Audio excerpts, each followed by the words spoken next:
नमस्कार, good morning, जोहार। मैं चुनचुन। स्वागत है झारखंडी हिंदी न्यूज में। तो चलिए जानते हैं आज की ताज़ा और महत्वपूर्ण खबरों को।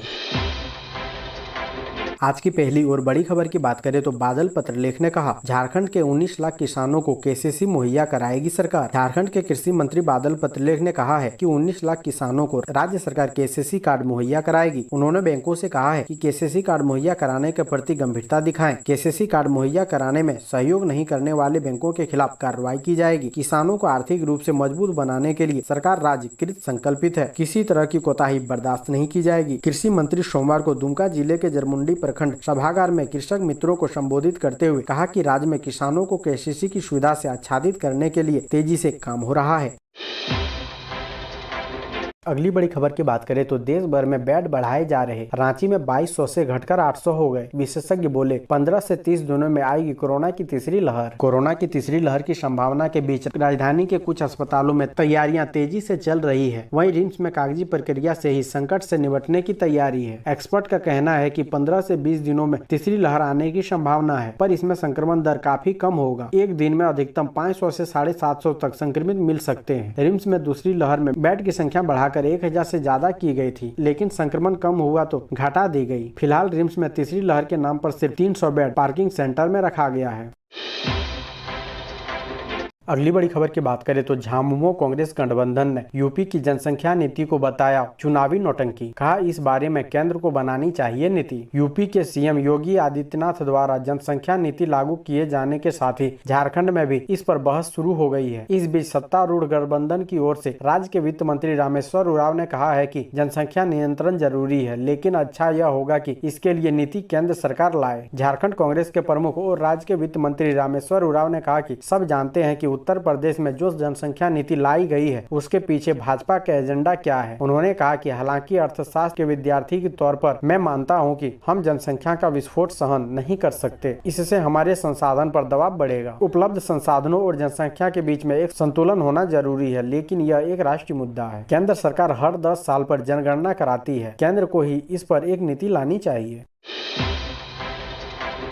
अगली बड़ी खबर की बात करें तो पूर्वी सिंहभूम जिले में अब सिर्फ 0.22% की दर से मिल रहे कोरोना मरीज। पूर्वी सिंहभूम जिले में कोरोना मरीजों की स्थिति लगभग स्थिर है। रोजाना 10 के आसपास संक्रमित मरीज मिल रहे हैं। सोमवार को भी कुल 4461 लोगों की जांच हुई। इसमें 10 लोग संक्रमित मिले, यानी पॉजिटिविटी रेट 0.22% है। हालांकि इससे घटाकर 0 पर लाने का प्रयास किया जा रहा है। जिले में मरीजों की संख्या बढ़कर 51,697 हो गई है। वहीं सोमवार को एक भी मरीज की मौत नहीं हुई है। जिले में अब तक कुल 1054 मरीजों की मौत हो चुकी है। इधर संभावित तीसरी लहर आने की बात कही जा रही है। इसकी तैयारी भी जोर शोर से चल रही है। ऐसे में जरूरत है कि आम लोग भी विशेष सावधानी बरतें। दोस्तों, अभी तक वीडियो को लाइक नहीं किए हैं तो कृपया करके लाइक जरूर करें। अगली बड़ी खबर की बात करें तो झारखंड के लातेहार में टला बड़ा ट्रेन हादसा। मालगाड़ी के 2 डिब्बे बेपटरी, कोई हताहत नहीं। CIC section Barkakana Barwadi rail खंड अंतर्गत महुआ मिलान जंक्शन के समीप लाइन नंबर 1 पर खाली मालगाड़ी के 2 डिब्बे बेपटरी हो गए। इस दुर्घटना में रेलवे ट्रक व हाईटेंशन बिजली के खंभे क्षतिग्रस्त हो गए। घटना की सूचना के बाद ART बड़काकाना की टीम पहुंची और राहत बचाव कार्य रात में ही आरम्भ किया गया। इसमें किसी के हताहत होने की खबर नहीं है। ट्रेन की रफ्तार धीमी थी, अन्यथा बड़ा रेल हादसा हो सकता था। अगली बड़ी खबर की बात करें तो SNMMCH के फीमेल वार्ड में भर्ती युवती से दुष्कर्म के बाद धनबाद प्रशासन सक DC के निर्देश पर ADM ने की जांच। शहीद निर्मल महतो मेडिकल कॉलेज एवं अस्पताल के फीमेल मेडिसिन वार्ड में भर्ती मुखबिर युवती के साथ दुष्कर्म मामले में जिला प्रशासन ने कड़ा रुख अपनाया है। उपायुक्त संदीप सिंह के निर्देश के बाद प्रशासनिक स्तर पर भी इसकी जाँच शुरू कर दी गई है। युवती के मेडिकल जाँच कराई जाएगी। इसके बाद आगे की कार्रवाई शुरू होगी। इससे पहले ADM यानी विधि व्यवस्था धनबाद मंगलवार को अस्पताल पहुंचे। उन्होंने घटना की पूरी जानकारी ली। एडीएम ने अस्पताल के अधीक्षक डॉक्टर अरुण कुमार चौधरी के साथ जाकर पीड़ित युवती से मुलाकात की। इसके बाद चिकित्सीय टीम को विशेष निगरानी का निर्देश दिया। घटना के बाद से वार्ड के बाहर सुरक्षा चौकस कर दी गई है। आने जाने वालों से पूछताछ की जा रही है। अगली बड़ी खबर की बात करें तो बारातियों से भरी पिकअप वैन में ट्रक ने मारी टक्कर, एक बच्चे की मौत, 6 लोग जख्मी। दुमका देवघर मुख्य पथ पर तलझारी थाना क्षेत्र में सोमवार देर रात सड़क हादसे में पिकअप वैन सवार पर एक बच्चे की मौत हो गई। पिकअप वैन बारातियों से भरी हुई थी और सभी शादी में जा रहे थे। इसी बीच सामने से आ रही तेज रफ्तार ट्रक ने वैन में टक्कर मार दी। हादसे में 6 लोग जख्मी हो गए। गंभीर रूप से घायल एक व्यक्ति को रांची और अन्य घायलों को देवघर भेजा गया है। मृतक और घायल बिहार के जमुई जिला अंतर्गत चकाई थाना क्षेत्र के बताए जा रहे हैं।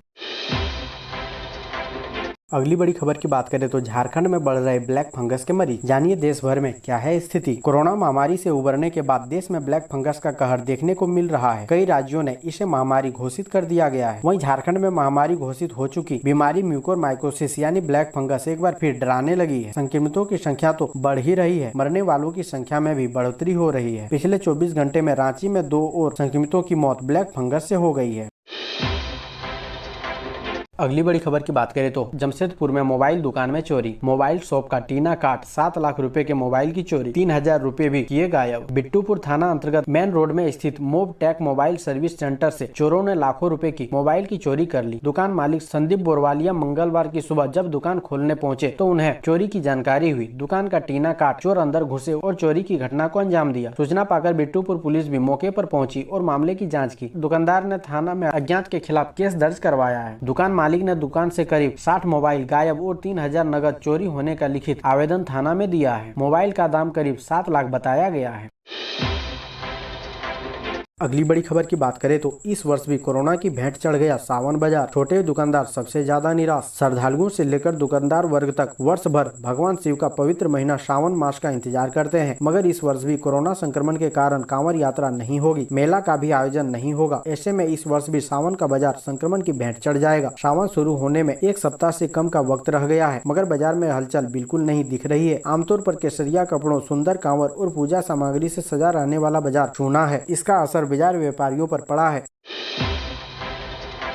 अगली बड़ी खबर की बात करें तो झारखंड के सीएम हेमंत सोरेन ने वन महोत्सव का किया उद्घाटन। बोले कागजों के बजाय धरातल पर हो पौधारोपण। झारखंड के सीएम हेमंत सोरेन ने मंगलवार को रांची जिले के अनगढ़ा प्रखंड के गांधी ग्राम में 72वें राज्य वन महोत्सव का उद्घाटन किया। उन्होंने कहा कि झारखंड की हरियाली बढ़ाने के लिए वृक्षारोपण जरूरी है। ये हमारे जीवन के आधार है। प्रकृति के इस अमूल्य धरोहर की रक्षा हमारा कर्तव्य है। कागजों के बजाय पौधारोपण को धरातल पर उतारें। सीएम हेमंत सोरेन ने कहा कि झारखंड का सम्मान यहाँ के जंगल, पहाड़ और नदियाँ है। ये जीवन जीने के आधार है। हमारे पूर्वजों ने सदियों से प्रकृति के इस अमूल्य धरोहर को संजोए रखा है। इन्हें सहेजना हम सभी का कर्तव्य है। आज यह खुशी की बात है कि राज्य में बृहद स्तर पर पौधारोपण का कार्य किया जा रहा है।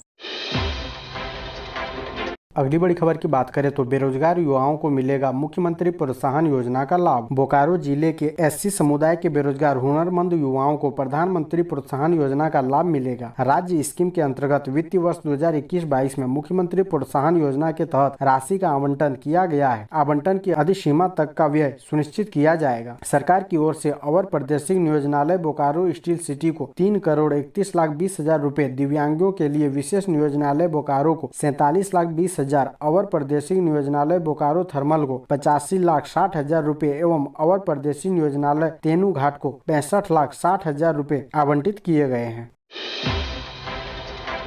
अगली बड़ी खबर की बात करें तो आदिवासी संस्कृति की तर्ज पर झारखंड के गिरिडीह में 2 युवकों ने किया दहेज मुक्त आदर्श विवाह। गवाह बना पूरा गांव। झारखंड के गिरिडीह जिले के बगोदर थाना क्षेत्र के लुकैया गांव में 2 युवकों ने बिना दान दहेज के आदर्श विवाह कर समाज में मिसाल पेश की है। उत्क्रमित मध्य विद्यालय के मैदान में आयोजित इस आदर्श विवाह के गवाह बड़ी संख्या में लोग बने। आपको बता दें कि आदिवासी संस्कृति की तर्ज पर कुड़माली नेगाचारी विधि से 2 जोड़ों का विवाह किया गया।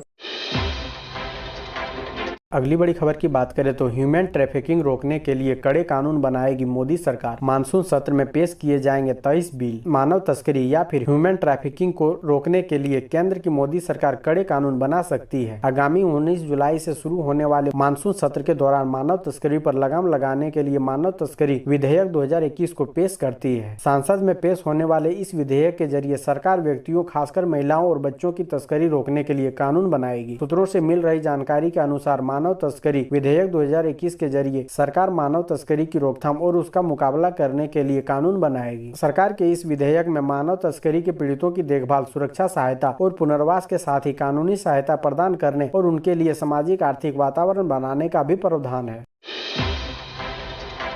अगली बड़ी खबर की बात करें तो गढ़वा में गोली मारकर युवक की हत्या। घटना से पुलिस को मिले 3 खोखा और 1 कारतूस। मृतक के जेब में थे 47,000 रुपए। गढ़वा शहर के महूपी भरटिया सीमा पर बड़का फील्ड के पास अज्ञात अपराधियों ने सोनपुरवा वार्ड 4 निवासी विशाल गोड़ा की गोली मारकर हत्या कर दी। विशाल बचपन से ही अपने मामा ओम प्रकाश गोड़ा के यहाँ रहता था। घटना की खबर मिलते ही आसपास के क्षेत्र में सनसनी फैल गई है। स्थानीय लोगों ने फील्ड में शव होने की सूचना पुलिस को दी। पुलिस घटना स्थल पर पहुंची और मामले की जाँच में जुट गई है। युवक को 3 गोली मारी गई है। मृतक की जेब की तलाशी के दौरान उसके पैकेट से 47,000 रुपए नकद बरामद किया गया है। पुलिस ने मौके पर से 3 खोखा और 1 जिंदा कारतूस बरामद किया है। इधर परिजनों ने बताया कि विशाल सोमवार की शाम 4 बजे घर से जिम जाने की बात कहकर निकला था। इसके बाद वह घर वापस नहीं आया। काफी खोजबीन करने के बाद भी नहीं मिला। उसके मोबाइल पर फोन किया गया तो मोबाइल स्विच ऑफ था।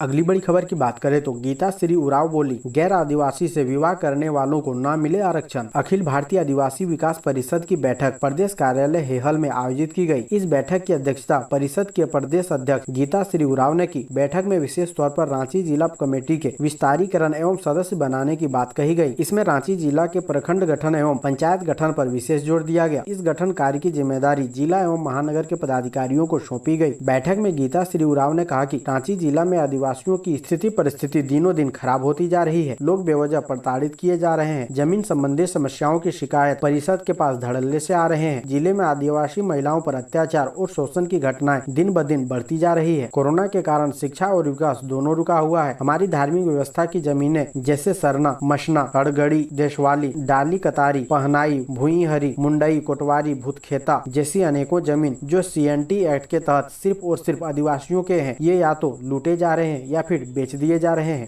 ऐसे ही महत्वपूर्ण खबरों को जानने के लिए हमारे चैनल को सब्सक्राइब जरूर करें। अब हमें दीजिए इजाजत, मिलते हैं अन्य महत्वपूर्ण खबरों के साथ। धन्यवाद।